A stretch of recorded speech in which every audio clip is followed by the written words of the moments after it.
mataifa ya Ulaya yatishia kuongeza vikwazo dhidi ya Urusi. Tukumbuke tu kwamba sasa hivi sakata linaloendelea kati ya Ukraine pamoja na Urusi. Tunaona kwamba sasa baadhi ya mataifa sasa kuweza kukaa upande wa Ukraine nia na madhubuti, kwamba tunaona kwa upande wa Ukraine Rais Zelensky yeye yuko tayari katika swala zima la kuweza kumaliza vita inayoendelea kati yake pamoja na nchi ya Urusi. Lakini kwa upande wa rais wa Urusi Putin, tunaona kwamba yeye bado hajaweza kukubaliana na hilo swala la kuweza kusitisha vita. Sasa Umoja wa Mataifa ya Ulaya tishia kuongeza vikwazo dhidi ya Urusi. Hiyo sasa tunasema kwamba nia na madhubuti kuweza kumshawishi Urusi aweze kukubali katika swala zima la kukutana na rais wa Ukraine, Rais Zelensky, ili waweze kukaa chini, waweze kugundua kwamba kuna kitu gani ambacho wao kama wao wanaweza kusolve. Na tukumbuke hiyo vita imeanza tangu mwaka 2022, ukiangalia kwamba hiko ni kipindi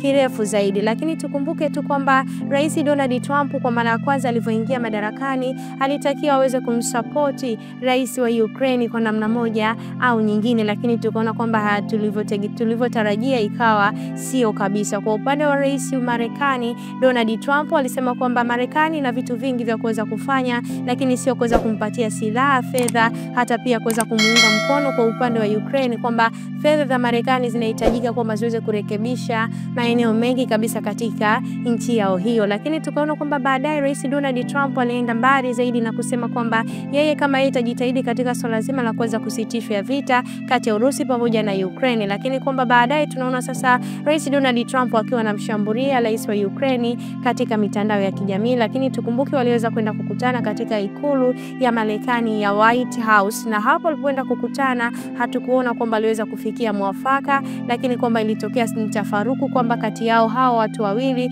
na kutokuweza kufikiana mwafaka. Lakini kwamba Donald Trump alitaka kwamba rais Zelensky aweze kutoa madini, na hayo madini kwamba inakuwa kama ni kuweza kulipa fidia, ambayo hiyo fidia ambapo tukumbuke upande wa Joe Biden alivyokuwa madarakani alikuwa ni mtu au tuseme ni nchi ambayo ilikuwa inampa support kubwa zaidi Ukraine. Sasa tujue kwamba hapa sasa tuweze kupata update nyingi zaidi, tusubiri kwamba tuone je, Urusi itakubali katika swala zima la kuweza licha kuwekewa hivyo vikwazo, itakubali kuweza kukutana na nchi ya Ukraine, lakini pia Urusi nia na madhubuti kuweza kusitisha vita. Tujajua kwamba Urusi itaweza kukubali kuweza kwamba itaweza kuwafikiana na Ukraine kuweza kukaa pamoja licha hivyo vikwazo vyote alivyowekewa. Mimi ni Aisha Mdewa Ali, ni Kingdom Memories. Usikose kucomment, kusubscribe, lakini pia kushare.